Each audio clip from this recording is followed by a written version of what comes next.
Good morning. Today marks the one-year anniversary of Joe Biden's swearing in and the one-year anniversary of one-party far-left Democrat rule in Washington. And the results are clear. America has faced a year of unprecedented crisis. The American people are facing an economic crisis, an energy crisis, a border crisis, an education crisis, a crime crisis, a worsening COVID-19 crisis, and a national security crisis. These crises are a direct result of the failed leadership and the far-left socialist agenda of Joe Biden and congressional Democrats. In Biden's economic crisis, wages have decreased 8 out of the 11 months since he took office, and inflation has skyrocketed, with 2021 being the worst year for inflation since 1981, before I was born, which makes my colleagues laugh and makes them feel older. Democrats have also enacted an anti-energy agenda that has caused energy prices to skyrocket, raising the national average for a gallon of gas to the highest price since 2014. Under Joe Biden's failed leadership, remote learning for many students is becoming the new normal. Failing to deliver on his promise to reopen schools in his first 100 days, Joe Biden and his administration are leaving kids behind. Joe Biden also promised to shut down the virus. House Democrats once again failed, and Americans are struggling to find tests as the pandemic worsens. This month, the U.S. broke the record for the most COVID hospitalizations at over 132,000, and more Americans died from COVID-19 in 2021 than 2020. Following a year of defunding the police rhetoric from President Biden and congressional Democrats, we saw a crime crisis and over a dozen major U.S. cities seeing record high homicide rates in 2021. And the border crisis continues to rage and worsen, with over 1.8 million illegal immigrants apprehended at our southern border since Joe Biden took office. And of course, President Biden's weakness on the world stage has left us with a national security crisis that has made our adversaries in Beijing, Tehran, and Moscow stronger today than they were 1 year ago. Joining me today are my colleagues from the House Republican Conference, and I will turn it over to Jody Arrington from Texas. Thank you, Madam Chair. And by the way, I was only 9 years old when we had that 40 cents. We're flaunting our youth and vigor this morning. Thank you all for being here. The best way to describe President Biden's first year in office is one self-inflicted crisis and disaster after another. From chaos at the southern border to rampant crime throughout our cities, from the botched withdrawal in Afghanistan to a bungled COVID response. Unfortunately, Biden's economic policies and recovery plan has been no exception, characterized by incompetence, incoherence, and irrational policy decisions, and the results have been devastating for our country. In the months after COVID hit our shores, we all worked together with our Democrat colleagues to pass legislation and provide relief to our fellow Americans, our fellow families that were struggling, and our small businesses and the frontline workers. Despite campaign promises from President Biden, he broke from this bipartisanship and jammed through the largest multi-trillion-dollar partisan spending bill in the nation's history. Disguised as COVID relief, when the vast majority was not going to COVID, hundreds of billions of dollars were going to bail out blue states and Democrat union bosses, giveaways to green industries, and a parade of Democrat pet projects. Buried in this borrowing and spending mania were progressive policies that sideline labor, paying people more to stay at home than to go back to work, and stripping work requirements from welfare programs. On top of this unbridled spending, Biden launched unilateral assaults on oil and gas, choking the lifeblood of our economy and crushing consumers with high energy costs when they could least afford it. And as if that wasn't enough, Biden's liberty-infringing vaccine mandates forced millions of American workers to retire or be fired. All these taken together have created an unprecedented and unnecessary economic crisis. Inflation surging to a 40-year high, real wages plummeting, robbing working families of the thousands of dollars that they desperately need. 1 in every 5 Americans can't afford to heat their homes. And with millions of Americans unemployed, a stagnant workforce participation, small businesses are still struggling to hire people and to keep their doors open. The president made what I believe is a disconnected and outlandish statement yesterday. He said that we've made enormous progress. He said that we're better off today than we were a year ago. Mr. President, tell that to the working families in West Texas and throughout this great country who are living paycheck to paycheck and struggling, even before COVID, to put food on their table, gas in their tank, and keep the lights on in their homes. Tell that to the millions of hardworking Main Street business owners who have had a help wanted sign hanging on their door for the past year and risk losing their lifelong dream. Mr. President, tell that to the farmers and ranchers in West Texas who can't get their products to market, can't get parts for their tractors, and they can't afford 300% increase in seed, fertilizer, and other input costs. Mr. President, stop blaming everyone else. Stop pushing this radical agenda and work with us to solve the problems and address the real needs of our fellow Americans. And now I yield to my friend from Louisiana, Representative Julie Letlow. Thank you, Congressman Arrington. As a former classroom educator and a mom of two, I believe that addressing the issues we face in education are of the utmost importance. We all know that American schools have been in crisis, as students and teachers have found themselves in unprecedented circumstances. When schools went virtual nearly 2 years ago, parents joined their children in the virtual classroom, and many were concerned with what they witnessed. When parents across this country tried to voice their concerns and engage in the learning process, they often were shut out, and in some cases, wrongly labeled domestic terrorists. When it comes to education, this administration and the other side wants to exclude parents and have government do the job on their own. They think that a group of bureaucrats in Washington should determine the beliefs and values that we teach our children. That will never work because these are our children, not the government's. It takes a family, not a bureaucracy, to raise a child.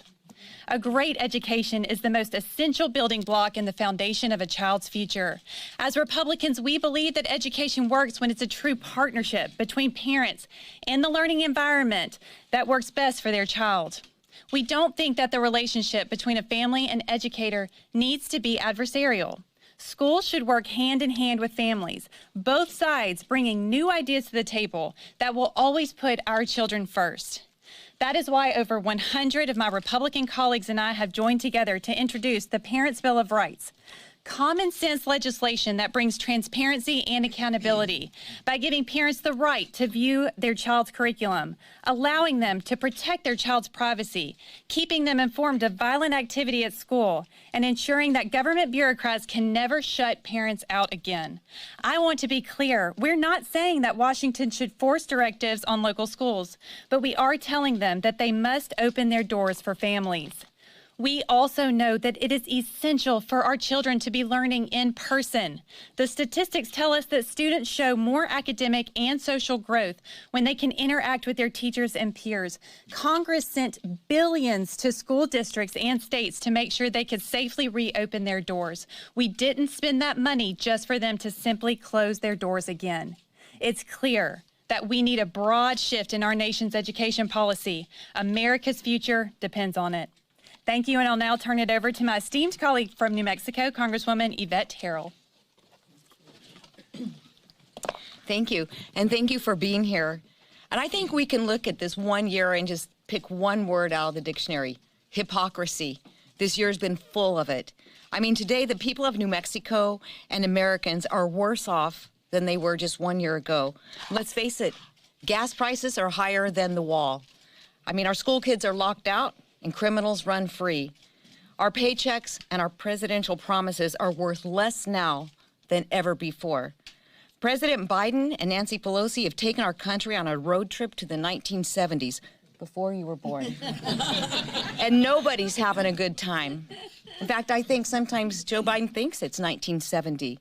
Look, this is America. Presidencies don't last forever, but the will of the American people will. People are free. They know this country. They know their homes. They know their industries. And they want to live in the nation that most have fought for and stood up for and respected. And right now, we are in crisis mode. We have a border that's wide open. We have turned every state in this country into a border state, thanks to this president. We have a moral responsibility to finish the wall, to ensure the health, safety, and welfare of our families, our communities, our first responders, and most importantly, our children. We really need to be talking about truth. Instead of sending innovations overseas, why aren't we, innovations overseas, we're sending jobs overseas. We're not giving people choices in energy. We're forcing them to go down a path we are not ready to go down. And we have a responsibility to bring every single American home from Afghanistan and protect every single American on our soil. So looking back at this year, what have we got? A whole lot of nothing. But we've got people that have the ear of the American folks. Our constituents are telling us daily, they're feeling the heat. They're paying more. They're making tough choices now. Is it food or is it medication? Is it heating their homes or is it trying to put gas in the car? We're here on behalf of our constituencies, and we're here on behalf of this country because we are the voice of those with more common sense than what we see in the White House right now. So I am pleased to stand here ready to fight for our freedoms with my colleagues, and I hope that 2022 will be a much better year, especially in November. That's my favorite month. And with that, I will send it over to Michael Waltz. Yep. The number one job of the commander-in-chief is to keep this country safe. And yesterday, Joe Biden literally threw the Ukrainian people under the bus by hedging and essentially, according to the Ukrainian foreign minister, given the Russians a green light and given Putin a green light if they only make a minor incursion. Words matter when you're in this type of crisis, and words matter when you're standing at the presidential podium. Now, he may have used his team to try to spin and backtrack afterwards, but Putin got the message, the Kremlin got the message, the Ukrainian people got the message, and I have to tell you, the Chinese, the North Koreans, the Iranian regime, the Taliban, Al-Qaeda and ISIS, they all got the message too. And in Ukraine in particular, instead of using deterrence, instead of stopping this aggression on the front end, we continue to hear about how tough President Biden's going to be after Russia invades. I was just out in Ukraine a month ago, and I have to tell you, talking to Ukrainian officials, they said, thanks a lot. It doesn't do us a lot of good to get tough after Russian tanks are sitting in our capital. And just in 1 year, we have lost 2 allies and 2 democracies. And I just can't understate, and I think we need to make this connection, how much Biden's failed energy policies have played into Russian aggression.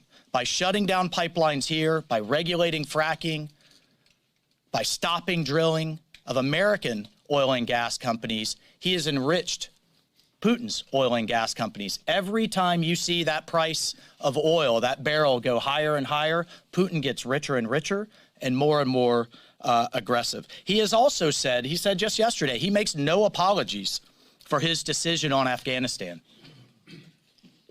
I can think and point to you right now, tens of thousands of Afghans, freedom-loving Afghans, who stood with us against extremism. They deserve an apology. The 13 Gold Star families that weren't able to spend this past holiday with their loved ones, they deserve an apology. Our closest allies who are being hunted down as we speak, I just received a beheading video this morning.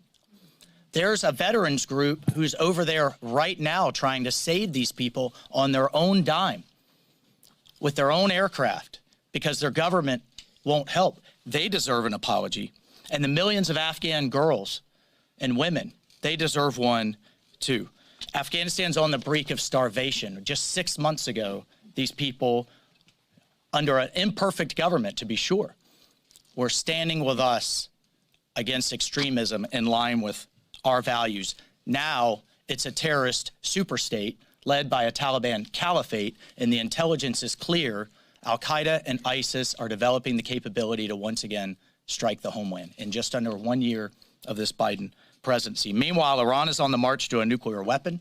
We've gone from Abraham Accords, historic, amazing steps forward towards peace, to rockets flying onto Israeli cities.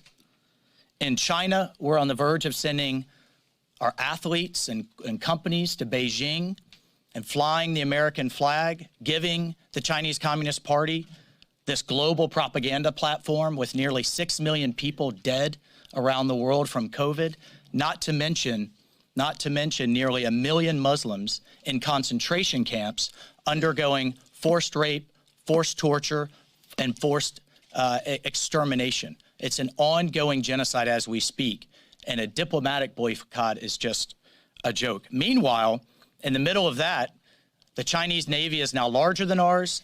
Their Space Force is launching more into space than the rest of the world combined, including the United States. And we get from Joe Biden a defense cut with including inflation. And I'll just end with this. I think this president has the worst human rights record of any modern American presidency. And you may think that's an over-the-top statement, but when you have, according to international NGOs, 30 to 40% of girls being sexually assaulted or sold into human trafficking on our southern border, when you have, again, the forced rape, mass rape, and sterilization of women in the Uyghurs, just ask the Afghan girls and just ask the Cuban people who heard nothing but silence from this White House as they stood for freedom. America and the rest of the world deserves better, and they deserve American leadership. Unfortunately, we're just 1 year in. We have 3 years to go, but I don't think we can realistically expect anything but more of the same, because the same team that was around then Vice President Biden and around Obama is now leading our national security approach, and it is a fundamentally flawed approach of America last and concessions first. And our adversaries see that as weakness, and they see that as opportunity, and you are going to continue to see them on the march unless this president completely does a 180-degree turn. But I think with the stubbornness, with the obstinance, with the pride, sadly, that we saw yesterday, I don't think we can expect that. And prosperity around the world, of why this matters to the American people, has been underscored by American leadership and the United States military since World War II. And that credibility is now under a serious and dangerous erosion. We are moving backwards in the world. And with that, happy note, I will stop and hand over to Whip Steve Scalise, and go Noles. Go Tigers, and good to be with you. What a difference a year makes.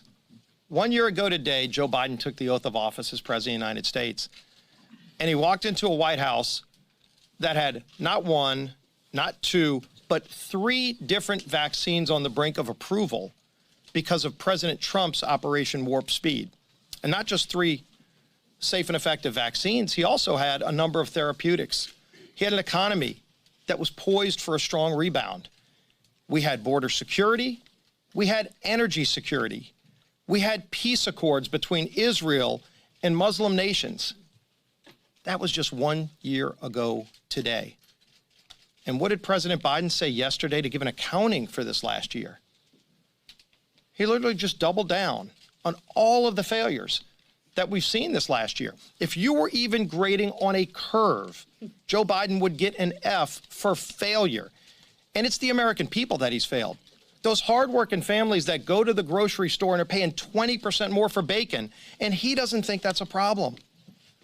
When you think about the border crisis, where now every state in the nation is a border city and community, because you've got drugs coming in across our border, and now fentanyl and other drugs killing people in every community in America, because Joe Biden not only stopped building the wall, but sent a message all across the world, not just South and Central America, that our border is open.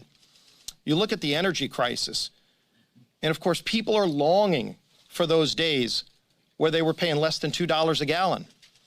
I'm not talking about decades ago when Elise was just a twinkle in her parents' eyes. I'm talking about a year ago when people were paying less than $2 a gallon because we were making our own energy here in America, and we were making enough to where we could ship it around the world and help our allies. We were undercutting Russia. We were undercutting OPEC nations. And then you fast forward. First day in office, Joe Biden kills the Keystone Pipeline, sends a message that he doesn't want America to be energy secure. And it wasn't because he was against pipelines or fossil fuels, because he greenlighted the Nord Stream 2 pipeline so that Putin could have more leverage over Europe. He begged OPEC nations to produce more oil, which, by the way, emit more carbon than oil made here in the United States. If you actually want to save the planet and lower carbon emissions, make the oil here, make products here in America. It's not just good for our economy and jobs and those hardworking families who he's kicked to the curb over and over again, but it gets our economy back going, and it sends a message to those other countries that we're going to have strong leadership in America. Weakness has consequence. We saw that in Afghanistan. For the president to say that he would do it over again the same way, my God, what a frightening thought it is to us here in the United States, to our allies all around the world, but also to our adversaries. We know Russia was watching what happened in Afghanistan. We know that China was watching, Iran. All of our adversaries around the world were watching, and they saw the weakness, and they're capitalizing on it right now. Do you think the strong, wonderful people of the Ukraine think it would be a minor incursion if Putin moved tanks into Ukraine, even a piece of the Ukraine? Of course they don't, but he does. And by showing that weakness, it has costs all around the world. Americans are tired of paying the price for this president's failures. They want and know what's better for America. We as House Republicans are fighting for those hardworking families too. And we're going to be rolling out a bold agenda to confront the many crises that Joe Biden has created. How to restore freedom, how to restore opportunity, how to restore hope for people who have given up. That's what we stand for. That's what we're going to be fighting for. And we're going to be rolling that agenda out.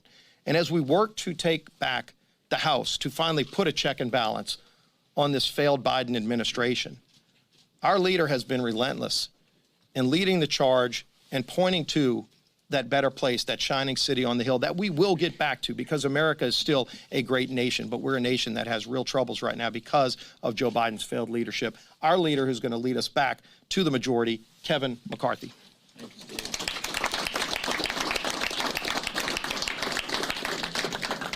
I want to thank all the members for being here. We would have had everybody be outside, but it was just weather a little bad. If you go back 1 year ago, it wasn't just the swearing in of President Joe Biden. It was the majority of the Democrats having Congress and then having the Senate. One party, socialist rule for 1 year. No one thought we could do that much damage in that short amount of time. I listened to the president yesterday for nearly 2 hours. For 2 hours, he blamed everyone but himself. Biden used to say the buck stopped with him, but not anymore. This isn't about the president. This isn't about the Democrats. This should be about America. The Americans out there that have worked hard, they've gone through a pandemic, a rough economy. You would think they would focus on them. But the Democrats' very first bill, H.R. 1, the one they put the most importance on, was surely only about the Democrats maintaining power. If we look at the accomplishments, we got an economy that is damaged. We got cities and streets that are dangerous. We have adversaries that feel emboldened. Is that a good song? I thought it was Lee Greenwood. We got a border that's not secure. It's not just 1.8 million people coming here illegally. It's the fentanyl that's coming across. It starts in China and comes into America. It doesn't stop along the border cities. It goes to every reach in every city across America. There's enough fentanyl in America today to kill every single person 7 times over. Or maybe ask the question, not just would the president or vice president go visit the problem, but where are these people coming from? 160 different countries. There are people that are on the terrorist watch list that have been caught coming across this border. Why are they coming here? Who are they talking to? And what do they have planned? We watched another year where our schools are being shut. We go into the grocery stores in America and you wonder where you are because there's nothing there to buy. But a president who brags about what he did with the supply chain. Ships are still waiting on the outskirts of California. We pay more for gasoline with the projections only to go higher. The answer from the Democrats and the majority is to look to OPEC, not to American workers who could make us energy independent, as we've proven before. This is what we've gotten in 1 year.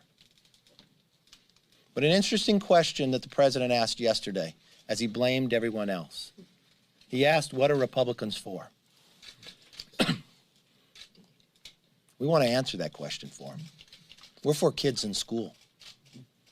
We're for food on the shelves. We're for America independence and energy, lowering the gas price so it doesn't harm us. We're for stopping runaway spending so we don't create inflation like they have. We're for a secure border with an immigration system that works. We're for a world that is safe. We want our streets back. We want security and we want safety. We don't want another headline what we read in California just this week. A young UCLA student, all the hopes and dreams of the future, being murdered by somebody out on bail. Same majority that raised money to get people out on bail. I think America deserves better. And we will work with anyone that wants to do that. I was most concerned about not just the president continuing to blame everybody else, but I cannot imagine, based upon the president's own decisions on what he did in Afghanistan, to look the American public in the eye and I quote, I make no apologies for what I did. For what he did. He promised American people he would not leave till all Americans were out. He closed Bagram first, let the prisoners out, and now we have 13 Gold Star families. They deserve an apology. The president said on Ukraine, a minor incursion. If you read the tweet today, the president of Ukraine, we want to remind the great powers that there are no minor incursions in small nations, just as there are no minor casualties and a little grief from the loss of loved ones. It's a 1-year anniversary of the Democrats' control. It's also the 100th anniversary of the Soviet Union creation. With Putin wanting to put all the pieces back together again. Looking to the leader of the world with 2 hours offering the opportunity to go to Ukraine. Never in my life did I believe a president of the United States would say that. North Korea launches missiles again. Next month, the world will go to China for the Olympics to reward them for bringing in COVID and killing millions of people across this world. We can do much better. That's what this body believes, and this is what we'll work for. With that, let me open it up for questions. Yes, ma'am. Thank you. I wanted to ask, there's been a lot of bipartisan concern after President Biden's minor incursion comments yesterday. What should Congress's role be if Russia is to invade Ukraine? The first thing you want to do is make sure and deter them not to invade. The only thing we've heard from the administration is things that would happen after you invade, and a president said a small incursion will be less than a big incursion. It shouldn't just be America. NATO and everybody else should stand up and say this is wrong. Do not let history repeat itself just when the Olympics is about to happen again. And Putin could sit on a world stage and said, Biden allowed it. I think we should speak with one voice. I watched in the Senate, you had one of the actions this president take was shutting down a pipeline in America, but opening one up for Putin. And then when there was a vote in the Senate, as 100,000 Russian troops are on the border of Ukraine, the administration joined with Russia to lobby to make sure that was defeated. I would have thought they would join together as Americans to make sure you sent a very clear message. So what should Putin read from this? That they'd even work to make sure they keep my pipeline, and then he said you could have a minor incursion. That is all the missteps. Has he learned nothing from Afghanistan? Just a few short months ago? Remember when he stood before the American public and said, oh, no, the Army could sustain itself for long periods of time. But it's not just Biden who should be blamed. Adam Schiff. Adam Schiff took an intel committee and created it into a political committee. Why weren't they watching what was happening in Ukraine? Because they were more busy worrying about impeaching people. It's the entire Democrat majority. And what's so interesting, if you want to know if they're proud of what they've done, why are they setting new records with retirements? Because they don't want to stand up to the American public. They, too, don't want to say the buck stops with them. Yes, ma'am. When you're talking about responding with NATO and everything, are you for sending combat troops, U.S. combat troops to Ukraine if Russia does invade?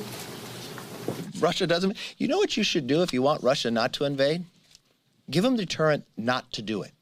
You've got the ability to put weapons. You've got the ability to put individuals in a place that would say this would not be the place to come. Why are we talking about everything after they do it? Because after they do it, you can't put it back in the bottle. I would think we should speak with one voice. But the voice that the president said yesterday is not the voice I think any other American would speak with. That's right. Yes, sir. So yesterday, the president, speaking on opposition from Republicans, asked, what are Republicans for? So your reaction to him saying Republicans are refusing to work across the aisle with this administration. Second question, are there elements... Let's back up. Where did I say we refuse to walk across the aisle? So let me walk you through what has happened in the last year. The number of letters, first when the border became a major crisis because this president changed the executive orders. A number of us went down to the border, I believe, in February. At that instance, as we were working with the Border Patrol, seeing what was happening, we uncovered that there were people on the terrorist watch list that were being arrested. We said in a press conference, the Democrats challenged us, said I was lying. We found out it was true. We sent a letter to the president, since he's never been to the border except in his 40-some year of elected office, drove by San Antonio one day. We said, let us come down and meet with you. Didn't respond.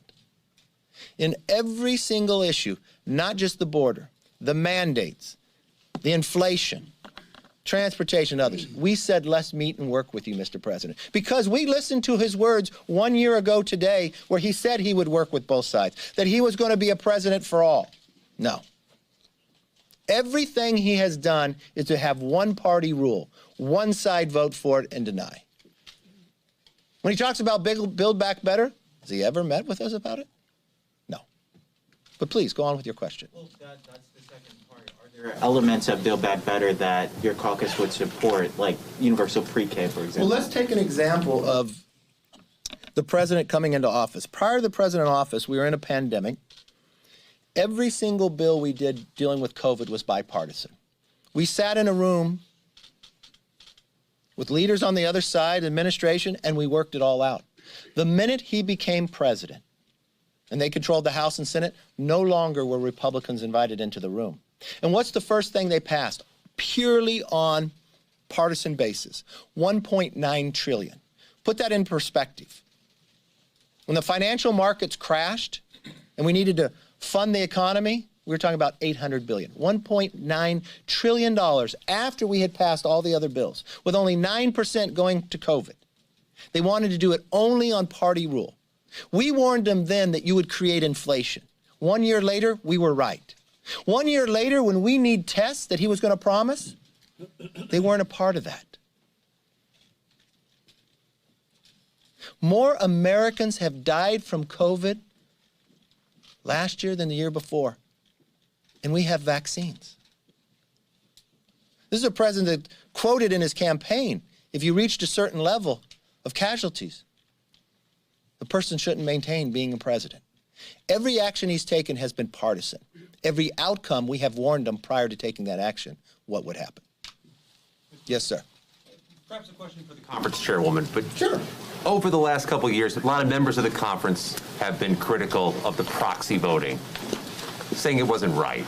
But now you get members of the conference using the proxy voting. Have minds changed about whether it should be used or not? You go right ahead. These are rules that Nancy Pelosi has put into place without any discussion with Republicans. These are the rules of this House. One rule, another that is unprecedented, is not allowing all reporters in this room. She has run this institution like an authoritarian leader. When it comes to proxies, the Republican majority, and I don't want to speak for the leader here, but we believe in in-person voting. When Republicans win back the House, that's what we are committed to. You have used the proxy voting, though, ma'am. It's the rules of the House. It's the rules of the House right now, so have a number of colleagues on both sides of the aisle. These are the rules that Nancy Pelosi sets. She sets the mask rule. She sets the magnetometer rules. I oppose both of those rules, but we use them. I use those rules because those are the rules that she has set. Thanks. Let me tell you, when Nancy Pelosi took in the House, this Congress, she changed the rules of the House that never happened before.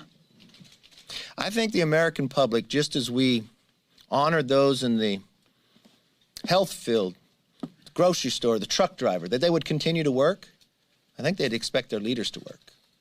What happens when you do proxy voting, and how it was created at the very beginning, is if you had a problem with COVID during that time period or others, what we have found is members use it for other reasons, but they're not here to work. She also passed a bill that for the first 4 months, no bills had to go through committee. She then also changed the rules that the minority could not have an amendment, a motion to recommit. All things that have been around for the history of Congress. Why? Who does it empower? Her. She has all the votes in her pocket. You don't take a bill through committee. You get greater control. So when we talk about 1 year with one party control, it's something that we've never seen happen before. I think people should show up to be paid. I think people should work together across the aisle. And if you're here, that's when you can make that happen. And fortunately, in the next year, we'll change that. Yes, sir. Leader McCarthy, one thing that resulted from the big spending bill that Democrats did when Joe Biden first took office with the checks and the monthly payments for parents is a likely reduction in poverty and especially child poverty. What do you think of that? How important is that in the context of the other economic things you've been talking about, like inflation and labor shortages? You know what's interesting? You didn't mention what also happened with those checks? The Boston bomber got a check in jail. You know what the Republicans offered to make sure that didn't happen? But the Democrats said no. The amount of waste, when you go back and see, offered going through, we believed we had the data to help those small businesses that need it to be able to stay open and go. But they chose to allow prisoners to have checks, and we think that's wrong. So what we're for is to make sure more people can work, more people have prosperity, more kids can go to school. Back to school, back to health, back to safety. It's pretty simple. We just hope the president would agree with that as well. Yes, sir. Thanks, Mr. Leader. On the Senate side, there seems to be some bipartisan momentum for reforming the Electoral Count Act. I think some members of your conference have also possibly expressed interest in doing that. So I was wondering if you could characterize how real that momentum is, what the likelihood of that is, and if there is support for it, is that in a way an acknowledgement that some members of the conference either abused or at least tried to get around it last year? I'll take the end of your question first. No. Just like any bill out there, in every Congress we look, it's an old piece of law, so you can always modernize it in others, and there's nothing wrong with looking at any piece of legislation. I would think we'd look at a lot of things to make things accountable. from that perspective. So thank you all very much. Have a good weekend. Thanks.